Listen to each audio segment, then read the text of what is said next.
Words. What about them? Words are potent weapons for all causes, good or bad.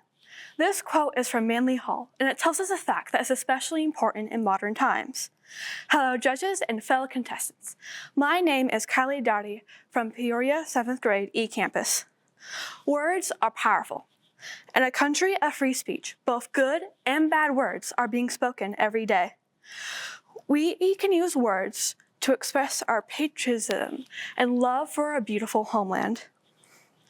Words can be used to make somebody's day brighter, to harm, or to make a change that could be as big as the Constitution, or as small as saying, "Good job." First, we have the power to do a great deal of damage, both emotionally and mentally, to the people around us in our country. SillyThoughts.com states, the most powerful thing we as humans can do is to make a decision on how we can affect others. We can inspire, motivate, bring joy, or we can be miserable. This quote shows us how our words can affect our fellow citizens. Many people believe that they don't need to speak kindly to others, and they can just be on their way with no regret at all. But little do they know, the ones they are doing the most harm to are themselves. That will then begin to slowly drag them down until they are completely surrounded with hatred and sorrow. Furthermore, by thinking before we say something, we can have a positive impact on others. Cook's Hill's counseling says, the problem is, once words exit our mouths, no amount of apologies will magically make them come back in. Blurting out something and then trying to retract it is like shutting the gate after the horse has bolted. This quote tells us how we can prevent ourselves from hurting somebody's feelings by thinking to ourselves, how is this going to affect the other person? By using kind words to others, those people are more likely to feel better and speak kindly to others. This will continue to spread until it makes our country just that much better. On that note, the words we speak are the same words we can use to express our patriotism to our country. After all, as History.com states, freedom of speech, the right to express opinions without government restraint, is a democratic idea that dates back to ancient Greece. This is why I love America, because we have the freedom to express ourselves like no other country. Freedom of expression is one of the many things that have shaped our country in the past and will continue to shape our country in the future. In conclusion, if we use our rights to free speech responsibly, we can do remarkable things. Words are something like a secret poison, not only because they go directly to the heart and mind, but also because people, more than half the time, don't even know when the arrow has left the bow, the very bow that they hold in their hands. By processing what we say before we say it, we can have a positive impact on others. There's no such thing as paradise. We say things we don't mean, and people will get hurt. But together, we can make our country a better place. Sentence by sentence, word by word. Thank you.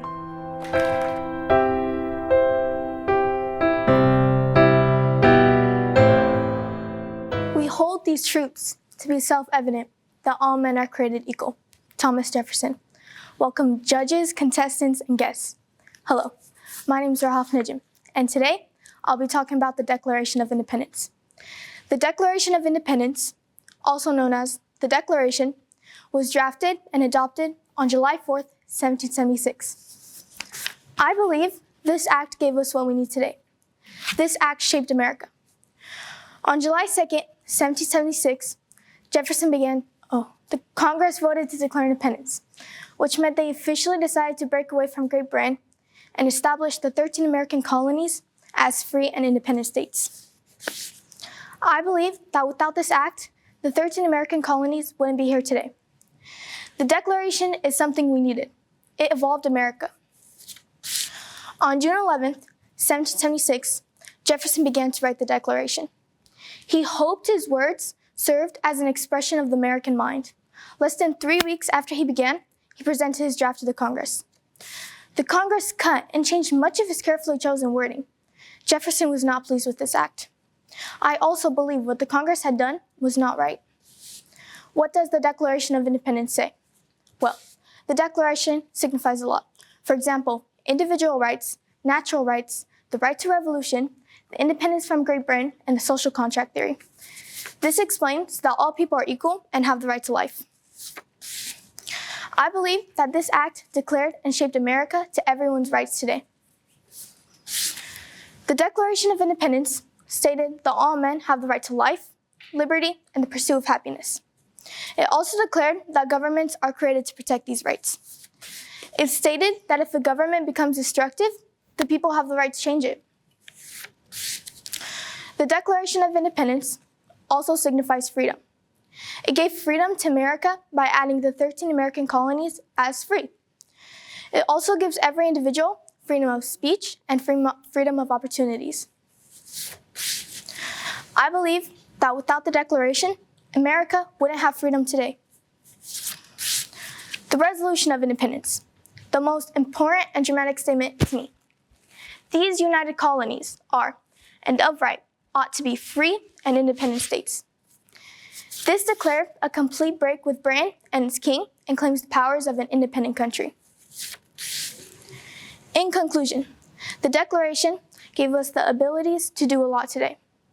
Without the Declaration, we would have limited abilities and the capacity of doing way less today. This act also inspired me by promoting the rights and equalities of America. Once again, my name is Rahaf Najim, and thank you for listening.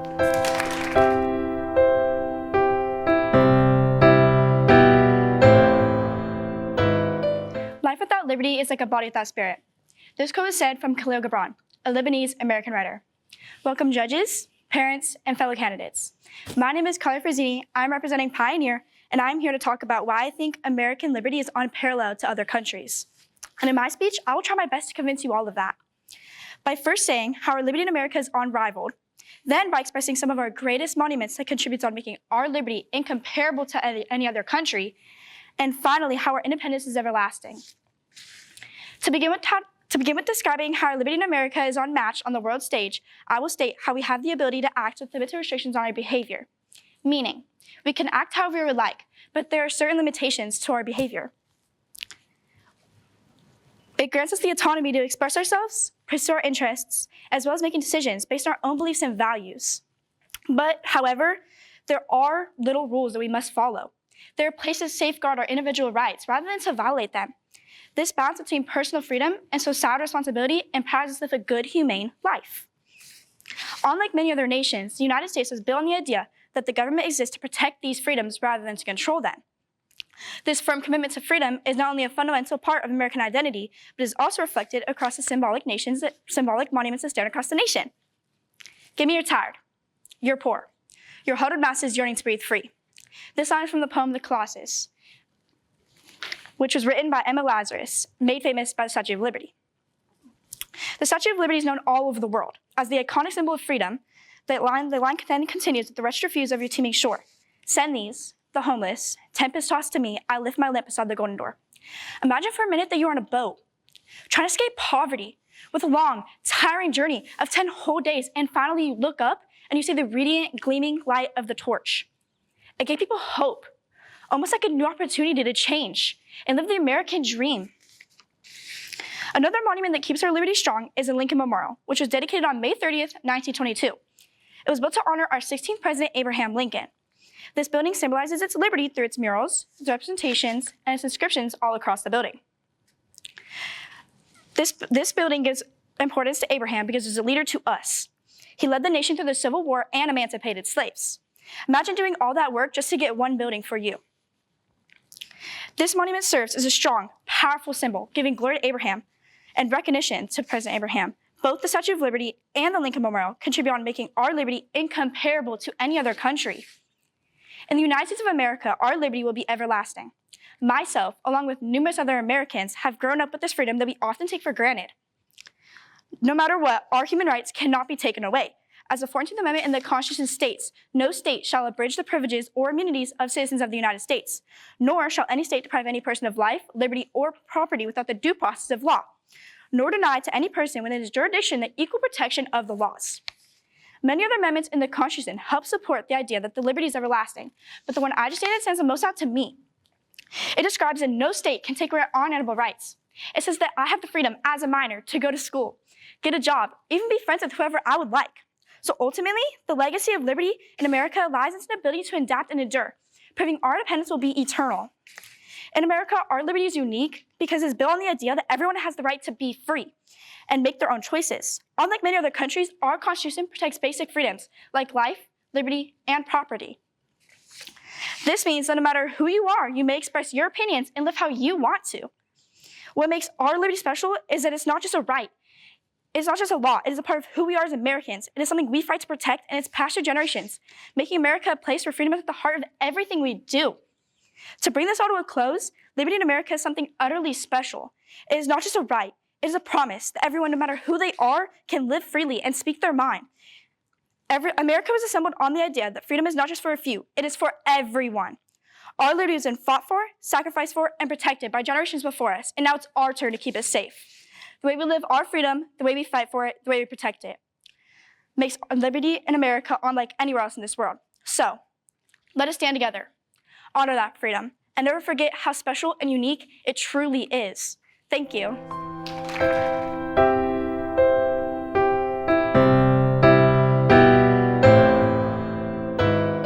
Courage and fear seem to be having an ongoing battle.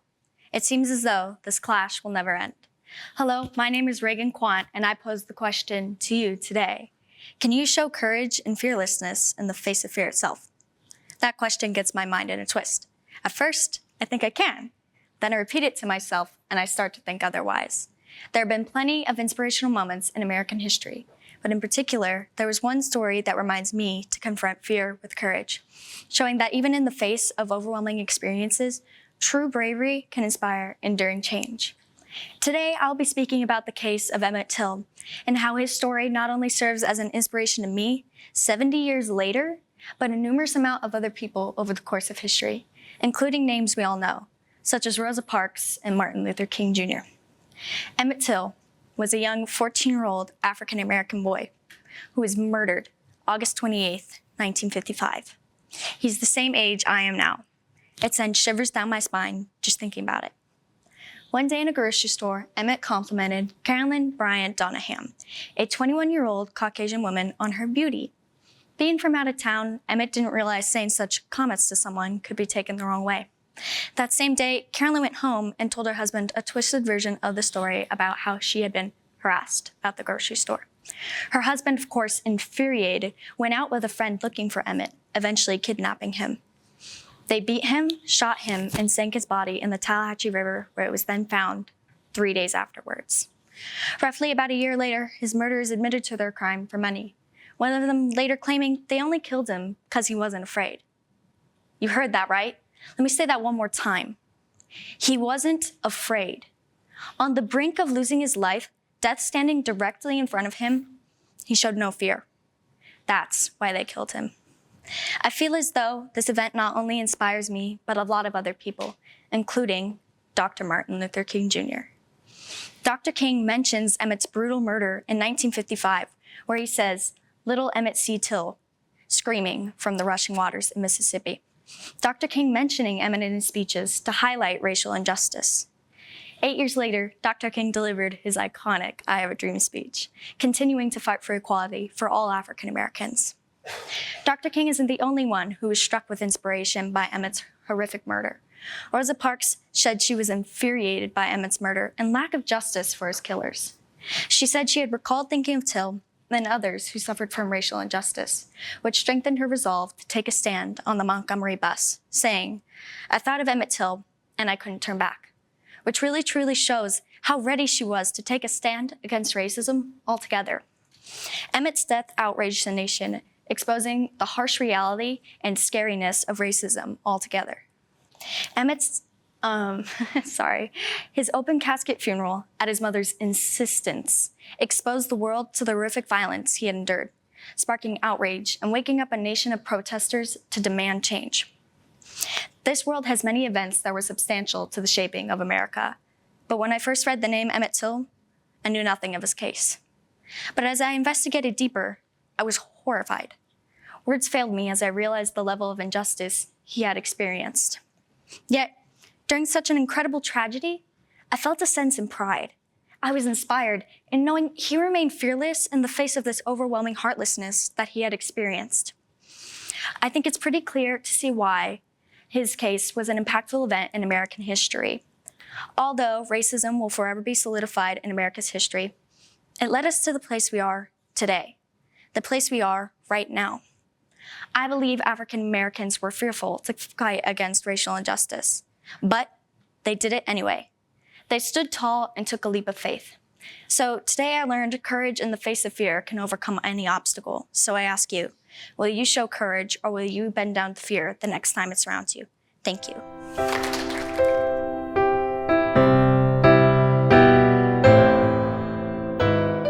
Injustice anywhere is a threat to justice everywhere. This is a quote that Martin Luther King Jr. wrote in one of his letters from Birmingham jail, which was later published on April 16th, 1963. Good morning, judges, parents, and fellow contestants. My name is Reagan Bym, and today I'd like to speak with you about Martin Luther King Jr. and how he is what I consider to be one of the most patriotic individuals that America has ever seen. On January 15th, 1929, Martin Luther King Jr. was born in Atlanta, Georgia, and he was born of a Baptist minister.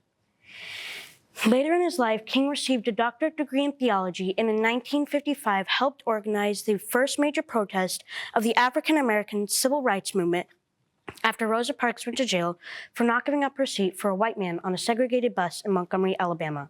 This major protest he led was called the Montgomery Bus Boycott. Influenced by Mohandas Gandhi, he advocated civil disobedience and nonviolent resistance to segregation in the South. But the peaceful protests that King and his followers had were often met with violence, but King and his followers persisted, and soon the movement even gained momentum. But as you may know, Martin Luther King Jr. is most known for his brilliantly crafted speeches that talk about real-life topics. As an example, What's Your Life's Blueprint focuses on encouraging middle schoolers to actively plan and design their lives with a focus on self-worth while achieving excellence in their fields while upholding the principles of beauty, love, and justice. Another speech Martin Luther King Jr. gave, which was probably his most notable speech, called I Have a Dream, focused on outlining the racial injustice in America, and King even encouraged his audience to hold their country accountable for its founding promises of freedom, justice, and equality. But how do these speeches show patriotism? Well, they show patriotism because they speak of change. Change that is needed to build a better future for yourself, and change that is required to fulfill the Founding Fathers' beliefs. Now, the Founding Fathers' beliefs were that all men are created equal, regardless of ancestry. But how could they believe this when they owned slaves? The exact people that Martin Luther King Jr. was trying to help. Well, most of the Founding Fathers, in fact, treated their slaves nicely, and George Washington, for example, even let his own slaves free. Martin Luther King Jr. isn't just known for his speeches, he's also known for his protests. Just to name a few of his protests, they are the March on Washington for Jobs and Freedoms, the Birmingham Campaign, the marches in Chicago, the Montgomery Bus Boycott, and the Selma to Montgomery marches. In the Selma to Montgomery marches, activists were met with violence on the very first day by both civilians and police officers, but just 2 days later, they received protection by the FBI, federal marshals, and the National Guard. Sadly, when Martin Luther King Jr. was planning on doing a march in Memphis, Tennessee for sanitary workers, he was shot and killed on the second-floor balcony of the Lauren Motel in Memphis, Tennessee. But even through everything that Martin Luther King Jr. had done, he'd shown great determination, though he'd faced several threats and adversity. My name is Reagan Bym, and I leave you with this. Martin Luther King Jr. is one of the most patriotic individuals that America has ever seen because of his dream for equality in America. But to help fulfill Martin Luther King Jr.'s dream, we can show respect. So I challenge all of you here with me today, how can you show respect to everyone you meet today, tomorrow, or any day? Thank you for your time.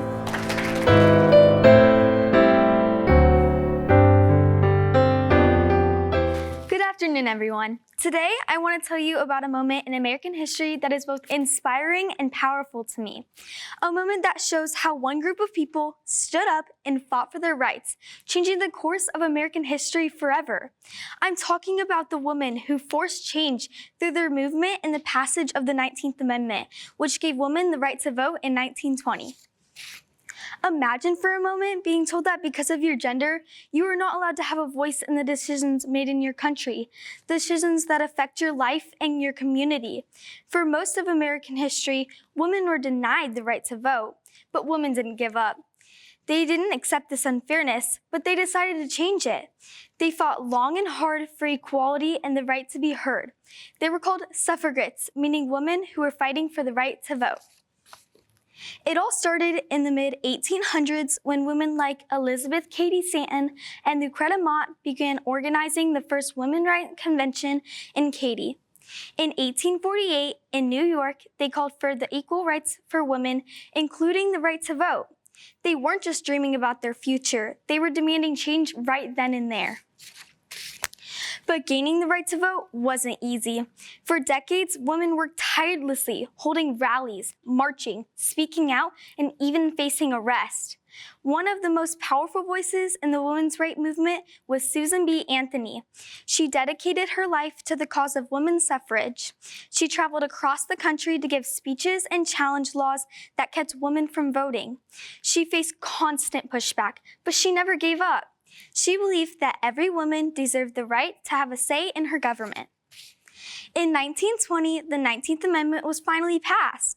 This gave women the right they had fought for. Millions of women had worked together to make it a reality. And when the amendment was finally signed into law, it was a turning point for America. Women, half the population, finally had a voice in choosing the laws and leaders that shaped their lives. What's so amazing about this is that women who fought for the right to vote didn't just do it for themselves. They did it for future generations of women, like you and me. They even wanted to make sure that every girl in America would grow up knowing that her voice matters. America's history is filled with people who stood up and fought for what they believed in. They made this country stronger. Just like the people who came before, we have the power to make a difference. Today, anyone can be the voice for change, be leaders, and inspire future generations. The women's rights movement was shaped in America in many ways. It showed that change is possible when people come together and fight for what is right. It made America a place where the voices of all citizens are heard, regardless of their gender. It opened a door for women to take on leadership roles in politics, business, and beyond. It reminded us that every voice counts, no matter how young or old, no matter what your background is. So, the next time you think about how things are or how they should be, remember the people who suffered, who fought for equality, and the women who came before you. They believed that anything was possible, and you should too. Thank you.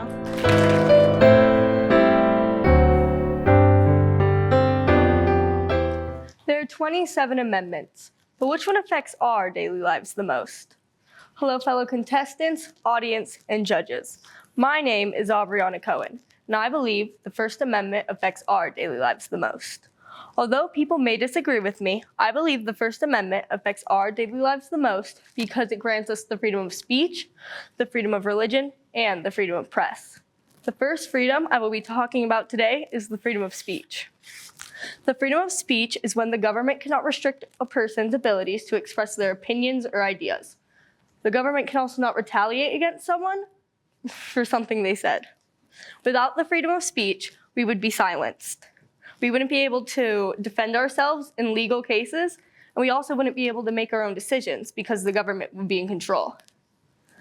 Another reason the freedom of speech is significant is because without it, many key points in history would not have happened. For example, the civil rights movement. People would have never gotten to take a stand and speak out for what's right.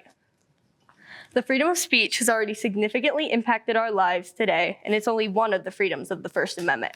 The next one I will be talking about is the freedom of religion. The freedom of religion is when anyone can practice any religion or no religion at all without government interference.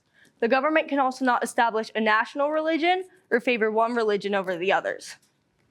When adding this freedom to the First Amendment, Thomas Jefferson and others referred to this as the separation of church and state. People all around the US use the freedom of religion every day, whether they go to church on Sundays, or they celebrate Hanukkah or Kwanzaa, or even if they choose not to practice any religion at all, it applies to everyone. Both the freedom of speech and the freedom of religion have impacted our lives significantly. But the last freedom in the First Amendment I will be talking about today is the freedom of press. The freedom of press protects the rights of sharing ideas, opinions, news, and views without the government controlling them. The freedom of press was a great issue even before the colonies declared freedom, when Britain tried to ban publications by banning newspapers to publish anything that was bad about the crown. Unfortunately, the freedom of press does not apply everywhere. For example, private corporations like magazine companies, schools, and universities can control what you write. It does apply everywhere else, though, and if you don't agree with something, like a government decision, you can write about it. All these freedoms I have talked about today have changed and shaped our lives today significantly. The First Amendment is the amendment that has affected our everyday lives the most because it grants us 3 freedoms that we use every day. This amendment gives voice to even the minorities, ensuring everyone has a say in what is done. Because of the First Amendment, we can speak our minds, believe in what we want to believe in, and write whatever we want. This amendment has shaped our lives for the better, and that's why I think the First Amendment affects our daily lives the most.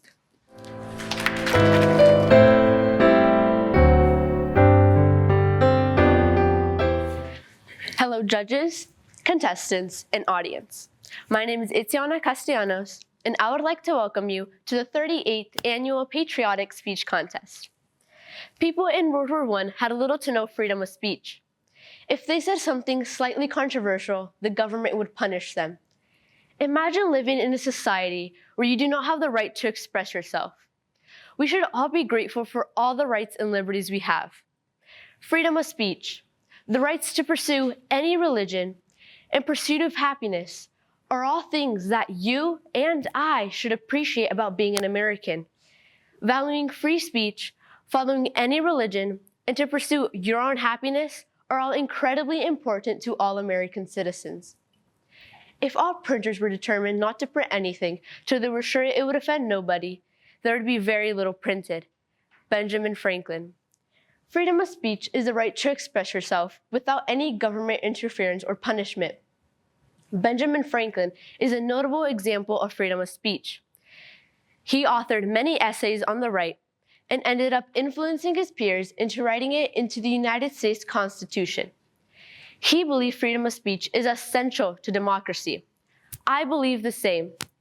Freedom of speech is one right that all American citizens should be appreciative for. No man shall be compelled to frequent or support religious worship or ministry. Thomas Jefferson. The rights to pursue any religion designates that you can practice any religion as long as you don't interfere with government interests. Public school teachers have the right to practice any religion, like all American citizens, but may not pressure students into participating in their religious exercises. I am pleased for my rights to exercise my own religion because I am not forced to practice something that I do not believe in. Whether you practice a religion or not, this right protects all American citizens. What does happy mean? Happiness is not a state like Vermont. Abraham Maslow.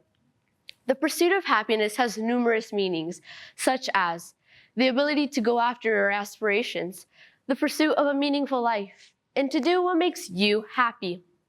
Abraham Maslow is a fantastic example of pursuit of happiness. He created hierarchy of needs, which is a theory of psychological health predicted on fulfilling ingrained human needs and priority, which in other terms means that you need to meet basic human necessities before you can move up to more social and emotional needs. America is a country in which you can work at a job you like without feeling pressure to work somewhere you do not like, just to make your parents happy. I enjoy my pursuit of happiness because I can do what makes me happy without worrying about what others think or say.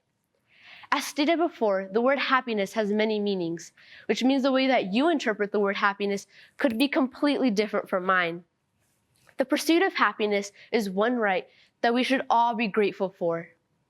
Overall, being an American gives you the right to have free speech, follow any religion, and pursue your own happiness. We should all be grateful for all the rights and liberties we possess as American citizens. Freedom of speech is not freedom to lie, defame, nor incite hatred and abuse. Jack Monroe.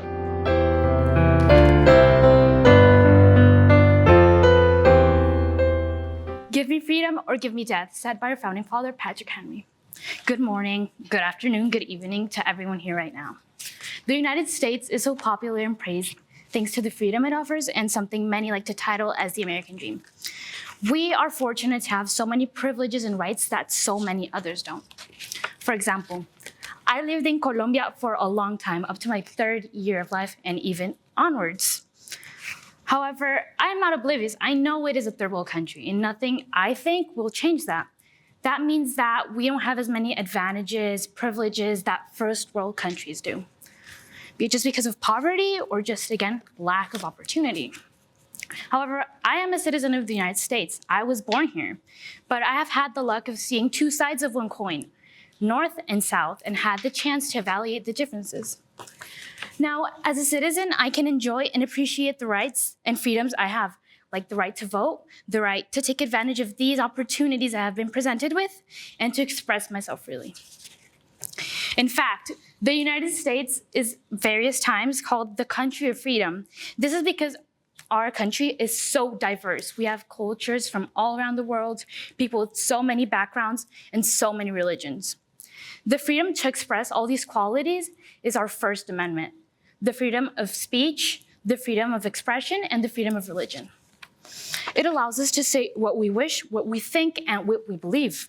This is one of the many reasons millions of people immigrate to our country every single year. An example of this is Venezuela's dictator and political system. Maduro Nicolás will target anyone who says something negative about him or the way he leads things in his own country.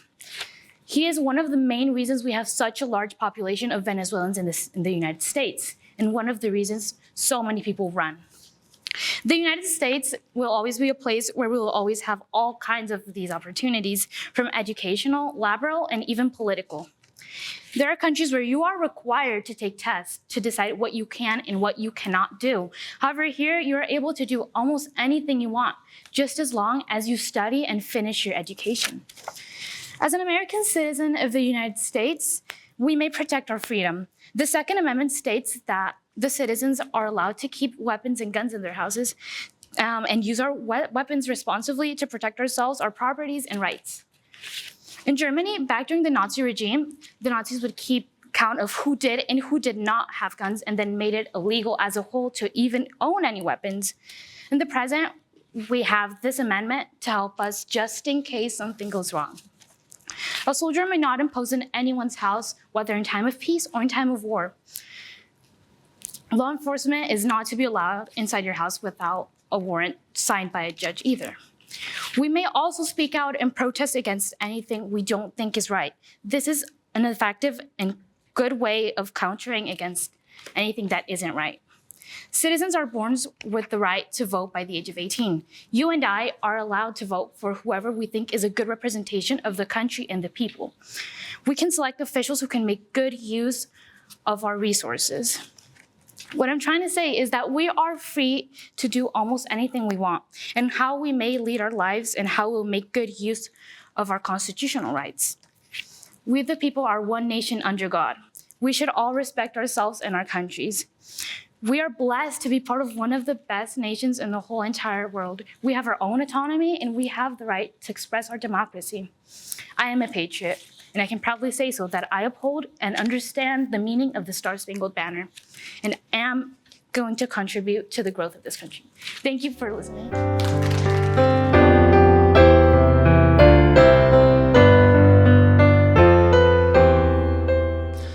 I want you to close your eyes and think about what you appreciate most about being an American. Is it that you can go out, shop for your own groceries, go and have your own job to work for, or even just going to your house and living in your own home? Hello, judges, parents, and fellow contestants. My name is Mason Ruiz. Me, being an American, I appreciate most that we have the freedom to do what we want, believe in what we want, and to say what we want to without being criticized by government authorities. Benjamin Franklin once said, "Freedom of speech is a principal pillar of a free government." This quote stands out to me because it expresses how grand our freedom just to say what we want to as an American truly is. According to csusm.edu, freedom of speech is the right of a person to articulate opinions and ideas without retaliation from the government. The First Amendment protects our freedom of speech from government interference. While all Americans have the freedom to say what they want, there are a few of which cases in which cannot be prohibited. These cases include 1, true threats to public or private parties, and 2, plagiarism. While our speech is important to us, I am grateful to be an American because I also get to believe in what I want to. I'm a Christian, and I'm extremely appreciative of being able to choose my own religion. Just like our speech, our freedom of religion is also protected by the First Amendment. The amendment puts in place that the government, no matter how powerful, cannot favor a religion nor unfavor another. Title VII of the Civil Rights Act of 1964 prohibits employers from discriminating against individuals. There's a quote by Thomas Jefferson that states, "No man shall be compelled to frequent or support religious worship or ministry, or shall otherwise suffer on account of his religious opinions or beliefs." This quote means that we are free to choose and unable to manipulate someone just based off of their religion. Now, speech and religion are both two very important factors I'm proud to have as freedoms, and we all should be too. Lastly, the final freedom that I've come to share is pursuit of happiness. These 3 words may sound oddly familiar, probably being heard from your everyday morning announcements at school. These 3 words come from the preamble to the Constitution in the sentence, "Life, liberty, and the pursuit of happiness." Being able to achieve my goals and carry out my actions every single day how I want to means a ton.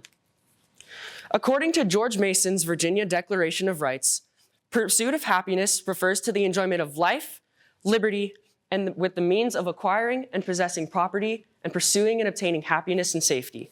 In another perspective, the word pursuit means to seek, and to seek happiness in America is something that may not be challenging at all. I know I'm proud to be an American, and I'm sure a lot of us, if not most of us in here are as well. Being able to live in this beautiful country with our blessed rights, such as mine own listed throughout, I'd love to close my speech with a quote I find intriguing for this event, spoken by former US Senator John McCain. It says, "Americans never quit. We never surrender. We don't hide from history. We make history." With this, before I end off, I'd like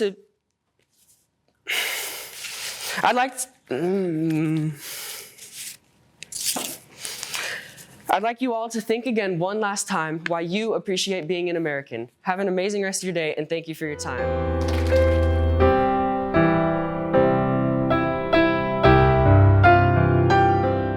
Have you ever watched the news and saw a story about how other nations' citizens are fighting for their basic rights and asked, how did we get so lucky to get free rights? Well, I did. And I found it wasn't that we got lucky, but rather people fought for our freedom and rights in a war we call the American Revolution. Hi, my name is Madison Hoffman, and I believe the American Revolution is one of the most important and patriotic acts in our whole history, with it pre-founding and reshaping the world into how we know it now today. In this speech, I will explain how the revolution came to be, how it reshaped America, and how it inspires me. First, to understand my speech, it would probably be the best idea to start with how the revolution came to be. Before the year 1774, Great Britain had control over the 13 American colonies and other places such as parts of Canada and the Caribbean islands.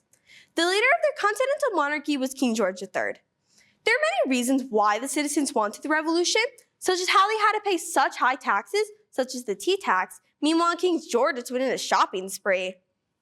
They wanted to be sure their ideas of colony and trading would be secure, and they were frustrated by the lack of representation in their monarchy, leading to the idea of breaking free and gaining independence. There are many fights in the war, but one of the most known is the Battle of Yorktown in 1781. This battle was the final step for us to gain independence, with them fighting for a week until the British surrendered. In total, over the 7 long years of fighting, there were 230 battles, 90 major battlegrounds, and between 25,000 and 70,000 soldiers died in command for our freedom. 2. Now that we know what the revolution was, let's talk about how it reshaped America into our resilient nation we live in now. There are many things from big and small that the revolution created or inspired people to create. One of these being the Declaration of Independence. This document is something we live by daily, with it having one of the most known and used quotes, "All men are created equal," by Thomas Jefferson. This quote says that everyone is equal, and no matter what, you will have the right to your rights from the instant you are born. And lastly, one of the most important things the citizens of America have gained from the revolution is the idea of our continental federal government. This is the most important and biggest ideal of our nation, with it saying instead of someone we didn't choose to represent us, we get to have someone who we vote on to speak on our behalf. Plus, we get to hear their relatives yelling about politics at Thanksgiving. Because of the revolution, our nation has been able to prosper and represent our patriotic citizens in the best way we can. Third, there are many reasons why I'm inspired by the revolution, but if I were to say all of them, we would be here for much longer than 5 minutes. So I'll just give you a brief summary. 1, I'm inspired by how dedicated and determined many citizens were to try and fight for our freedom. A quote that shows this is by Patrick Henry, who once said, "I not know what course others may take, but as for me, give me liberty or give me death." This quote shows the type of mindset many citizens were in to try and fight for our freedom, and I'm greatly inspired. 2, I'm inspired by how, because of the revolution, we set an example for not only our future, but the rest of the world too, that tyranny and oppression can be defeated, and no matter what, you will always have a voice. Yes, it is true the reasons I've stated beforehand are truly inspiring. I find the fact that the whole army that gained our independence was an entirely all-volunteer army of just citizens.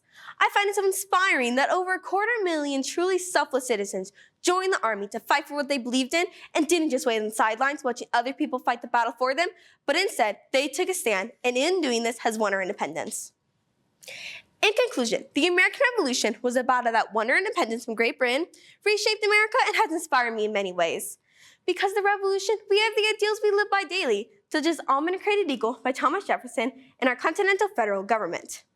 I'm inspired by the revolution in many ways, with one of these being how over 250,000 truly selfless citizens joined the army to fight for what they believed in, and in doing this has shown the whole world that tyranny and oppression can be defeated, and no matter what, you will always have a voice. Yes, it is true the revolution might have been the first act that started shaping up our wonderful nation. It truly wasn't the last. There has been and will continue to be many movements that will continue the shaping of our wonderful nation. My name is Madison Hoffman, and thank you for listening.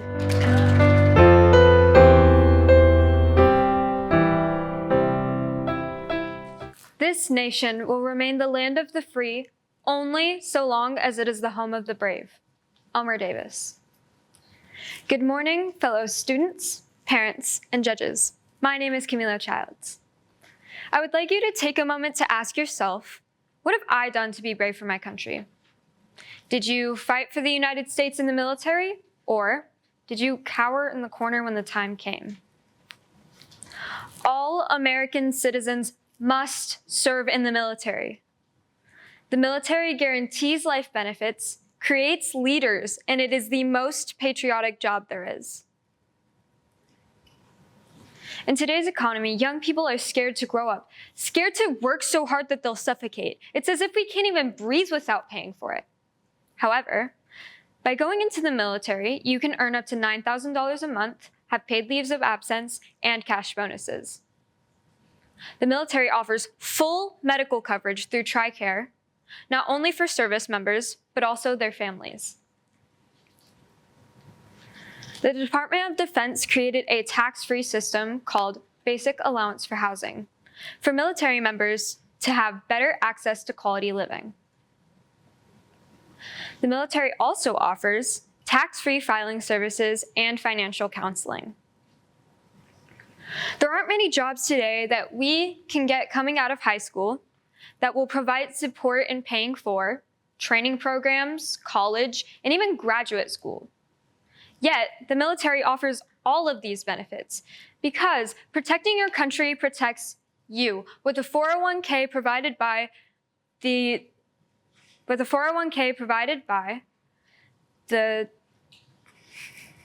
blended retirement system, all thanks to the National Defense Authorization Act of 2016. Leaders. Who are the best leaders? The best leaders are the leaders of America, our presidents. 31 of 45 presidents were in the military, from the father of our country, George Washington, to the late, great Jimmy Carter. Why were these presidents so impactful?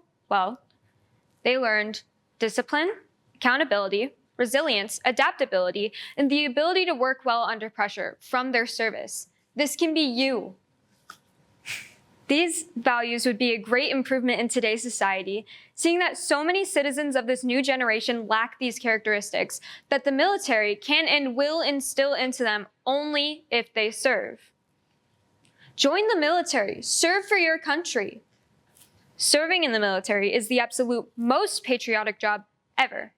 Nothing compares to the willingness to fight firsthand for your country itself. Yet only 1% of Americans do this. Why? Why not more? Why don't we feel the need to serve for our country? This reminds me of a quote I recite to myself every morning. Be the change you want to see in the world. Mahatma Gandhi. By Mahatma Gandhi. Fellow Americans, let's make this amazing nation rise again. Thank you to all who have served to protect this beautiful country, and thank you all for your time.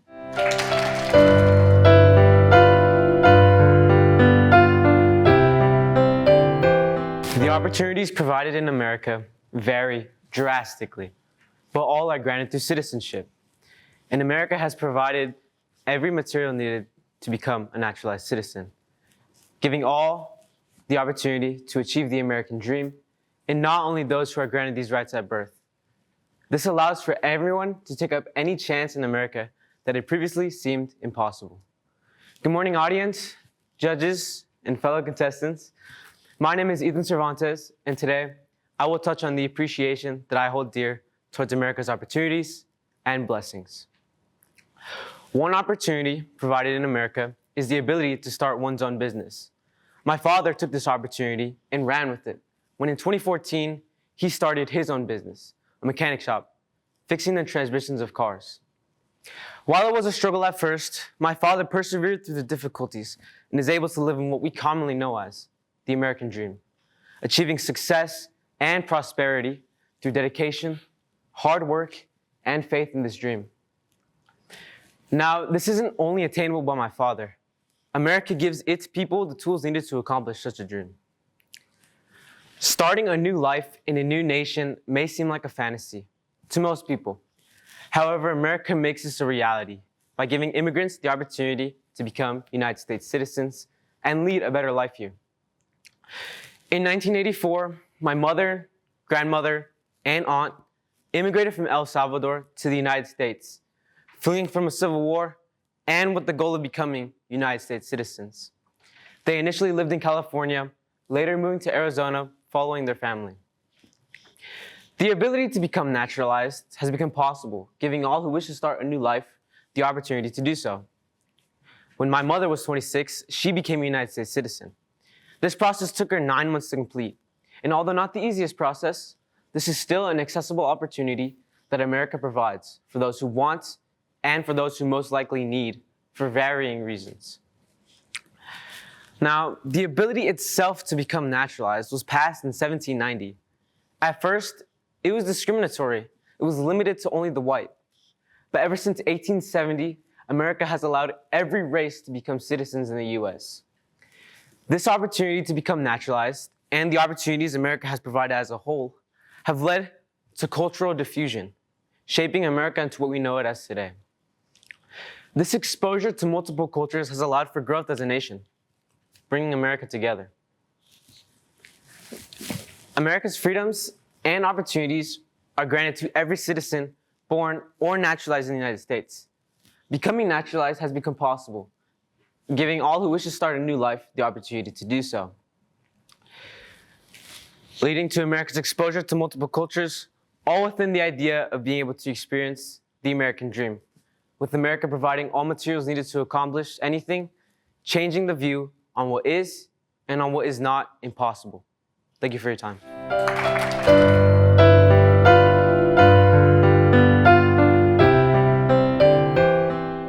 September 11th, 2001, a day Americans will always remember.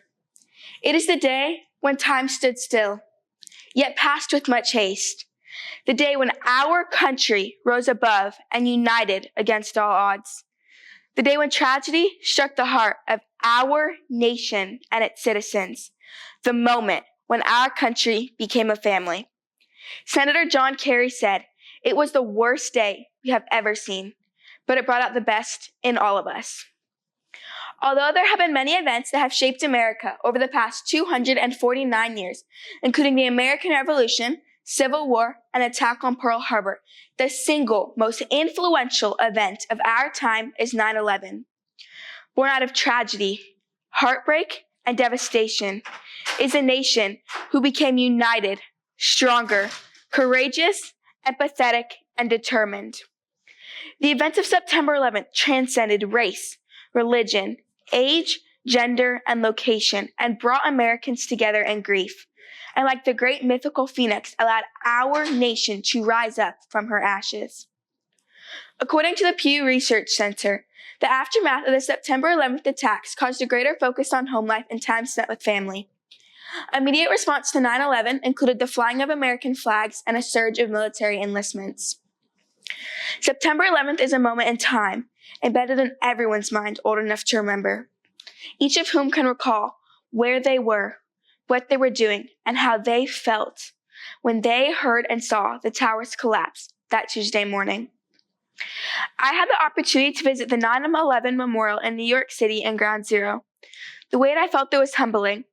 As I listened to news broadcasts and witnessed the plane striking the second tower, examined artifacts, and listened to firsthand accounts, I was overwhelmed.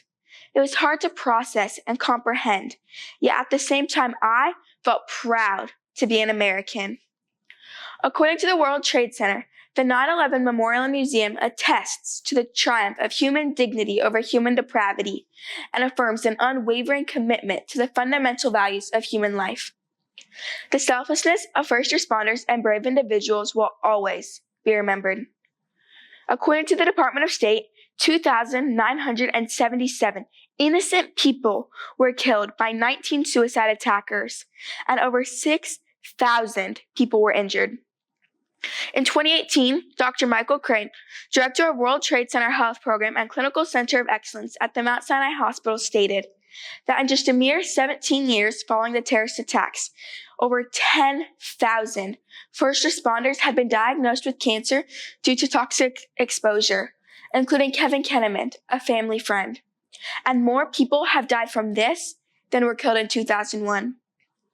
Each year on September 11th, ceremonies are held across the nation to honor those whose lives were lost and to renew a sense of patriotism in all Americans. Stacey Alcorn stated, 9/11 is a day to remember that extraordinary heroes are often disguised as ordinary people, and that spirit and soul are unbreakable. Although September 11th is not necessarily what one might consider to be inspirational, the aftermath and embodiment of patriotism is awe-inspiring. People from all 50 states were able to come together to not only grieve the catastrophic loss of first responders, tourists, and people going about their workday, but were able to stand united. Let us remember September 11th, and despite what comes with time, stand united, hand in hand, proud to be Americans. Thank you.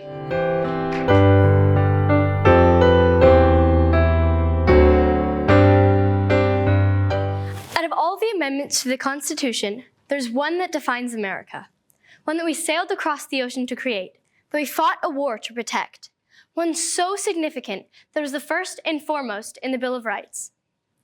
My name is Grace Carey, and the First Amendment is, to me, the most important because it permits me to attend church, gather with my family and friends, and share ideas without fear of punishment or repercussion.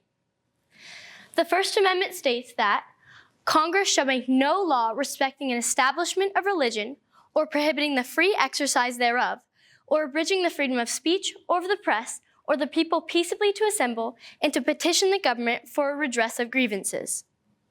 What this lengthy paragraph is really trying to say is that in America, every single person has the freedom of religion, of speech, of peaceful assembly, of press, and freedom to petition for what they think is right.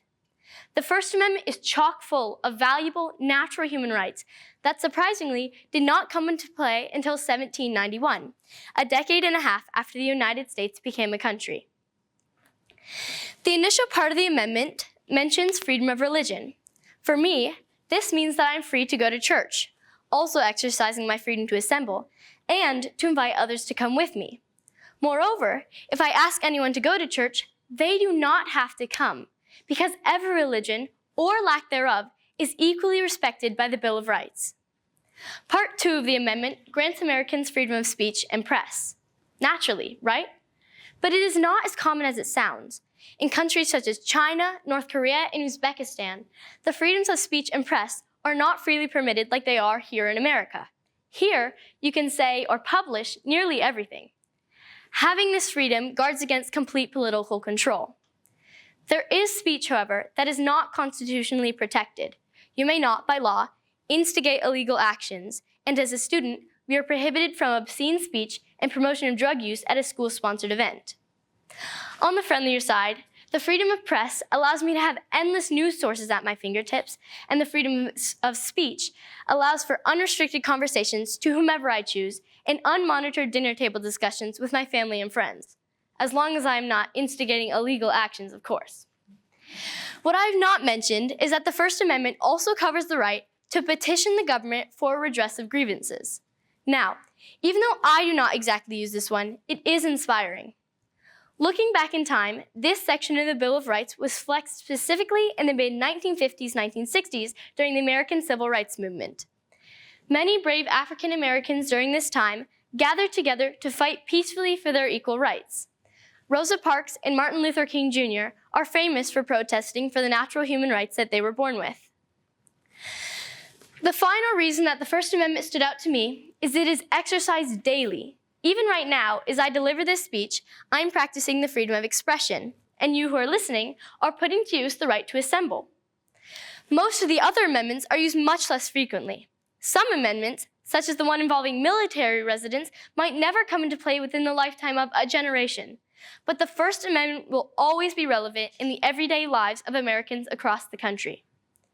The freedoms of speech, religion, and assembly are essential to my life because I can freely pursue my religion and express my thoughts and ideas outwardly without government interference.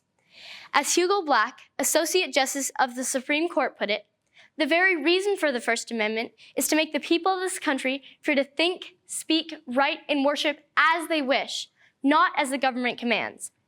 This is what was intended for America even before it became a country. True freedom for all people. Thank you.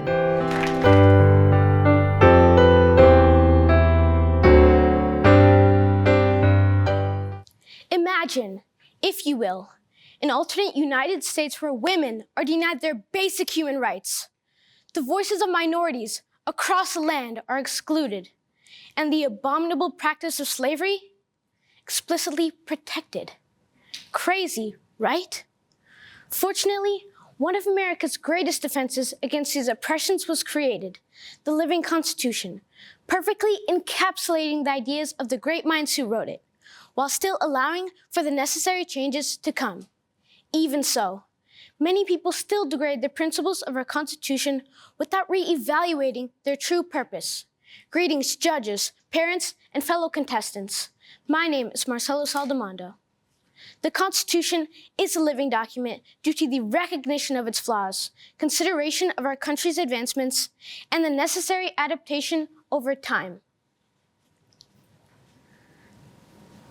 Signed on September 17, 1787, the United States Constitution became known as one of the most recognizable documents in the creation of our country. Nonetheless, its idealized presence prompted many to overlook its flaws, holding back the freedoms of countless American minorities throughout its implementation. This can be seen in the words of anti-federalist Patrick Henry. The Constitution is not an instrument for the government to restrain the people. It is an instrument for the people to restrain the government. The persistent demand for a Bill of Rights by anti-federalists nationwide most likely prompted the first recorded use of Article 5, detailing the amendment process. This initiated an active change to the Constitution, as foreseen by its founders, for the people.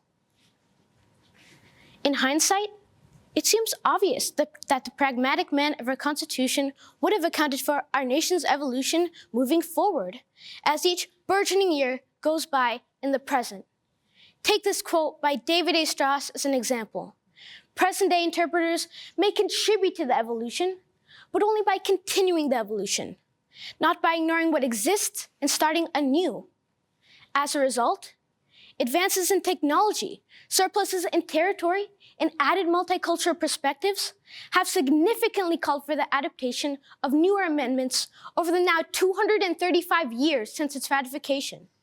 The sheer amount of change in our country can be exemplified by our nation's first election, which had an electoral count of 138, compared to a staggering 538, consisting of over 155 million voters altogether in this recent election. Finally, the influential events of the French Revolution were recognized as a significant step in our democracy, highlighting the need for a change in any constitution universally over time, ultimately leading to the abolishment of France's tyrannical monarch for the better. In a letter written to James Madison regarding these monumental changes, Thomas Jefferson stated that every constitution then, and every law, naturally expires at the end of 19 years. He goes on to add, if it be enforced longer, it is an act of force and not of right. This further asserts his argument that the Constitution would be detrimental without this often overlooked detail, creating a hindrance to the now essential freedoms we take for granted today. Thus, we arrive at a third and final reason the Constitution is a living document. Outlining the claims I've made today, the Constitution is a living document due to the acknowledgement of its flaws, re-evaluation through future advancements, and the necessary adaptation over time. The predominant theme of the speech, living constitutionalism, also has its fair share of criticism.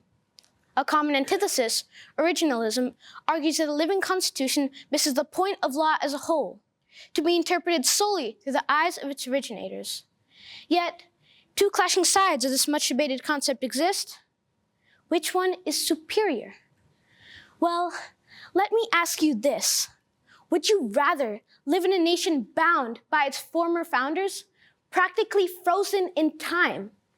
Or would you rather live in a nation created today, just as intended by our living Constitution? You tell me. My name is Marcelo Saldamando, and thank you.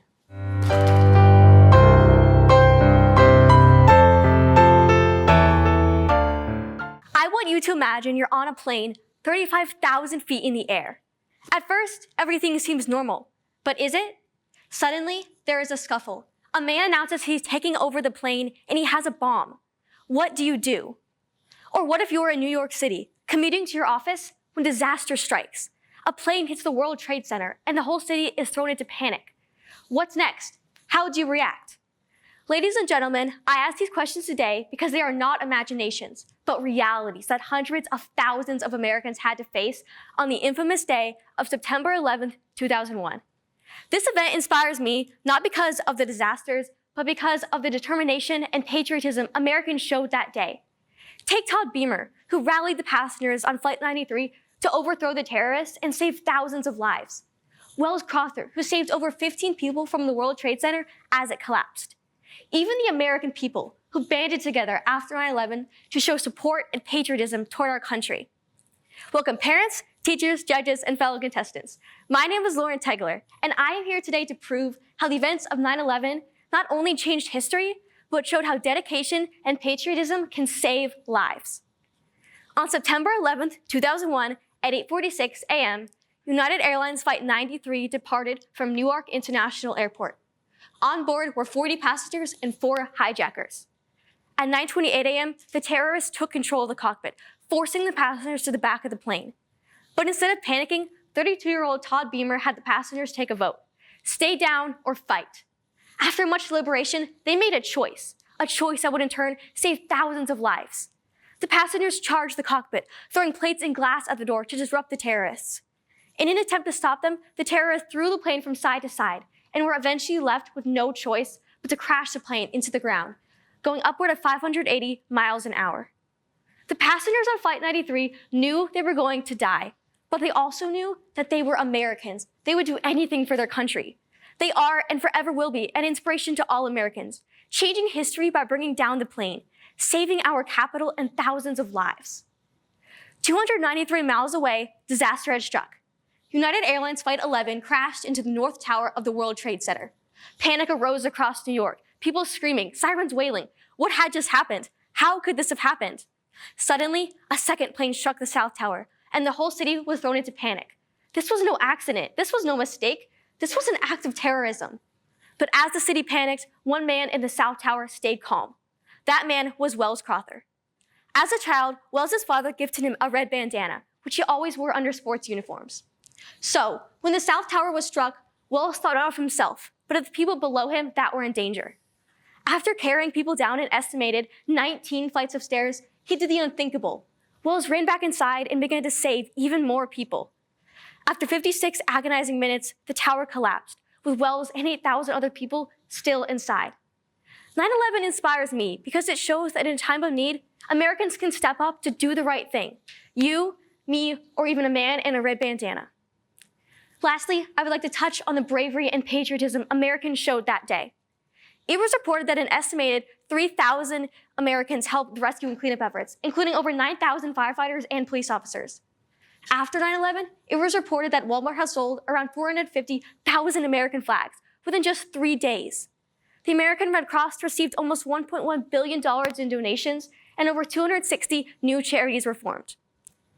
The events of 9/11 changed history. It showed us that in time of need, Americans will step up to do the right thing. Like Todd Beamer, who rallied the passengers on Flight 93 to overthrow the terrorists and save thousands of lives. Wells Crother, who saved over 15 people from the World Trade Center as it collapsed. Even the American people who banded together after 9/11 to show support and patriotism toward our country. Let me leave you with this quote from former mayor of New York, Rudy Giuliani. "The attacks of September 11th were intended to break us. Instead, we have emerged stronger and more unified. We are more determined than ever to live our lives in freedom." Thank you for your time.